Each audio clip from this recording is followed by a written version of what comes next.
Oigan, ¿se enteraron de la reforma laboral? El 27 de agosto de 2020 entró en vigencia el decreto 1174, el cual abrió una puerta para mejorar las condiciones laborales de los trabajadores, ya que las empresas se pueden ver tentadas a precarizar las condiciones de trabajo con tal de no desmejorar las ganancias o aumentar los gastos. Ojo, esta nueva reglamentación es totalmente irresponsable y lesiva, ya que precariza aún más el deteriorado mercado laboral del país y beneficia a los empleadores hasta un 35% del costo por empleado. Con solo decirles que permite que las empresas contraten un número indeterminado de trabajadores por horas, sin obligación de pagarles seguridad social, siempre que el empleado perciba ingresos menores al salario mínimo mensual. El colmo. ¿Sabías que existe un medio de control mediante el cual puedes demandar la nulidad de ese acto administrativo? Se trata de la nulidad simple. ¿Nulidad simple? ¿Qué es eso? Que es el medio de control mediante el cual se controvierte por vía judicial todo acto administrativo de carácter general, es decir, todo aquel que está dirigido a una colectividad de sujetos, dos o más personas, donde el contenido es llamado a ser ejecutado por todos los miembros de la comunidad, sin distinción alguna, y excepcionalmente algunos de carácter particular, los cuales pueden estar dirigidos a uno o varios sujetos, pero cada uno debidamente individualizado,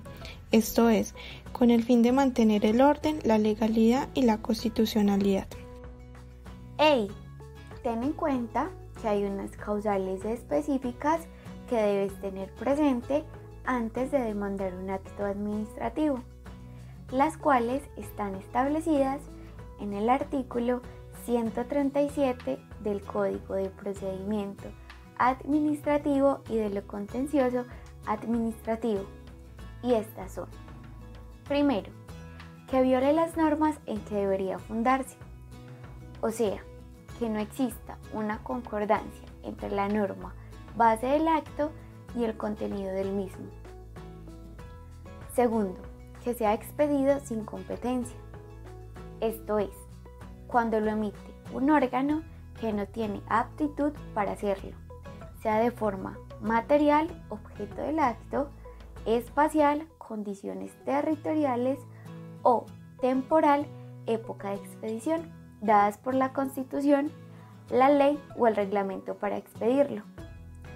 Tercero, que se realice de forma irregular, es decir, que se transgredan los requisitos y procedimientos necesarios para expedir el acto. Cuarto, con desconocimiento del derecho de audiencia y defensa, que el acto se expida en contradicción con el derecho fundamental al debido proceso, es decir, que a la persona no se le permita ser oída y presentar pruebas que demuestren su derecho, en conformidad con lo establecido en el artículo 29 de nuestra Constitución Política. Quinto, falsa motivación, que el acto no se funde en el claro reflejo de la realidad en la práctica administrativa, es decir, la administración no puede actuar caprichosamente. Esta debe hacerlo tomando en consideración las circunstancias de hecho o de derecho que la lleven a tomar la decisión en cada caso. Y sexto, desviación de las atribuciones propias de quien los profirió. Es cuando el acto administrativo no evidencia los fines de interés general de la administración, sino que encubre intereses particulares o de fines distintos a la función pública. Además, excepcionalmente, puedes pedir la nulidad de actos administrativos de contenido particular en los siguientes casos. Primero, cuando con la demanda no se persiga el restablecimiento automático de un derecho subjetivo a favor del demandante o de un tercero. Segundo, cuando se trate de recuperar bienes de uso público. Tercero, cuando los efectos nocivos del acto administrativo afecten en materia grave el orden público, político, económico, social o ecológico. Y cuarto, cuando la ley lo consagre expresamente. Estas causales son importantes porque según el artículo 162 del Código de Procedimiento Administrativo y de lo Contencioso Administrativo, es requisito de la demanda indicar las normas violadas y el concepto de violación cuando en las mismas se impugne un acto administrativo. El medio de control de nulidad simple deriva sus orígenes en el derecho francés, en el recurso de exceso de poder, el cual detentaba un carácter administrativo jerárquico ejercido por parte de las autoridades administrativas inferiores ante sus superiores orgánicos. Haciendo un repaso de la historia de la nulidad simple en el derecho nacional, se debe señalar que el mismo posee elementos particulares que lo hacen diferenciable del sistema francés, debido a que en la Constitución Política de 1853 se estableció la posibilidad de ejercer como pretensión la nulidad de los actos de la Administración ante la Corte Suprema de Justicia.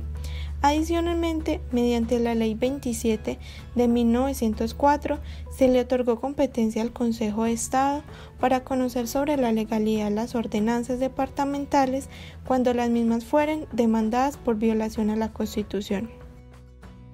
Ahora bien, el artículo 137 del Código de Procedimiento Administrativo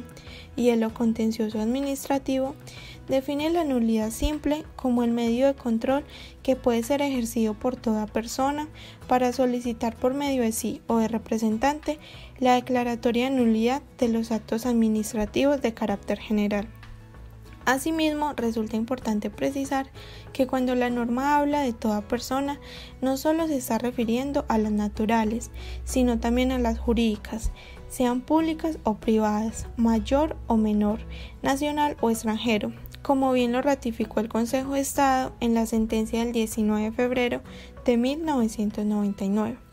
Dicha universalidad frente a la legitimación en la causa se mantiene constante en el Código Contencioso Administrativo y en la Ley 1437 del 2011. Por otra parte, la demanda de nulidad simple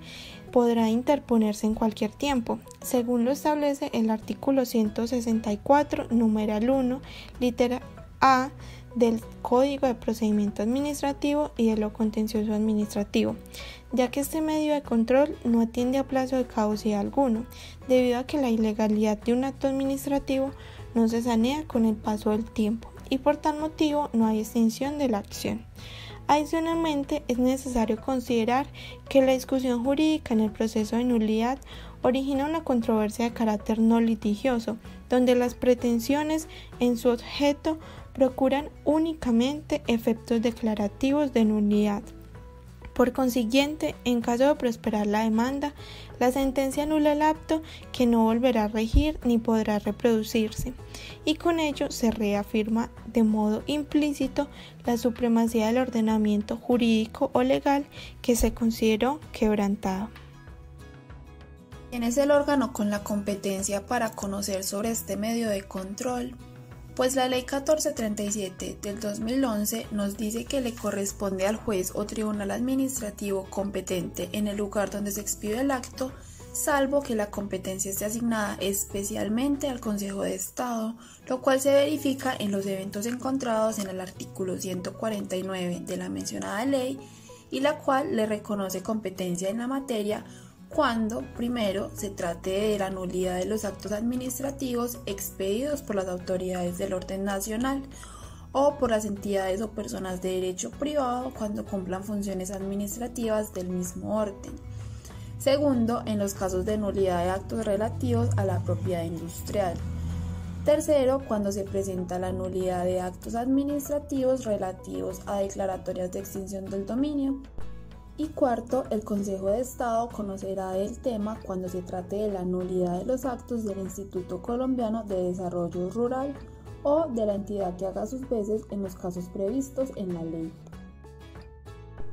Por otro lado, el artículo 152 del CEPACA se refiere a la competencia de los tribunales administrativos en primera instancia. Así, esos tribunales tendrán conocimiento sobre los procesos de nulidad de actos administrativos proferidos por funcionarios u organismos del orden departamental o por las personas o entidades de derecho privado cuando cumplan funciones administrativas de las citadas órdenes. Y en segundo lugar, sobre los procesos de nulidad de actos administrativos expedidos por entidades territoriales o descentralizadas del orden departamental, distrital o municipal que deban someterse para su validez a la aprobación de la autoridad superior o que hayan sido dictados en virtud de delegación de funciones hecha por la misma. Por último, se ha llamado novedoso por la parte de la Ley 1437 el otorgamiento de competencia a los jueces administrativos para conocer en primera instancia del contencioso de nulidad en algunos casos que antes de la vigencia de esta ley eran conocidos por los tribunales administrativos. Esta competencia la encontramos en el artículo 155 de la ley que llevamos trabajando, pues en el numeral primero les reconoce su aptitud para conocer de la nulidad contra actos administrativos de orden distrital y municipal o por personas privadas sujetas a este régimen cuando cumplan funciones administrativas. También conocerán sobre la nulidad de los actos de elección de los jueces de paz, elección que es convocada por el Consejo Municipal y que se realiza por votación popular de los ciudadanos de las comunidades ubicadas en la circunscripción electoral. Espera, antes de que terminemos, déjame contarte sobre algunos casos de la actualidad en los que se ha utilizado este medio de control. En el mes de agosto del año pasado se interpuso una demanda de nulidad simple en contra del decreto 1500 del 2018, denominado Decreto de Línea Negra, mediante el cual se redefinió el territorio ancestral de los pueblos indígenas que habitan la Sierra Nevada de Santa Marta. Este decreto representaba grandes obstáculos frente a la autonomía territorial y el ejercicio de los derechos de los ciudadanos, específicamente en las ciudades de Santa Marta, Valledupar y Riohacha. Por otra parte, y para no ir muy lejos, el viernes 6 de marzo del año en curso se presentó una demanda de nulidad contra el decreto 328 del 2020, el cual fijó los lineamientos para adelantar proyectos piloto de investigación integral sobre el fracking, argumentando que estas prácticas afectan el derecho de las personas a gozar de un medio ambiente sano y vulneran la participación que deberían tener comunidades indígenas y afrocolombianas a través de la consulta previa obligatoria que debería exigirse frente a cada uno de los proyectos piloto. El pasado jueves 17 de septiembre se llevó a cabo una audiencia pública virtual en la que fueron escuchados expertos que hicieron parte de la Comisión de la Universidad Nacional, los demandantes y demandados frente a los resultados arrojados por el peritaje. Finalmente, iniciando este mes de septiembre, 2 habitantes de la ciudad de Bucaramanga interpusieron una demanda de nulidad simple contra 2 ordenanzas proferidas por la Asamblea Departamental de Santander, relacionadas con el cobro anual del impuesto vehicular departamental. Esta fue aceptada y se está a la espera de un fallo. La medida no busca eliminar la restricción vehicular que existe en la ciudad,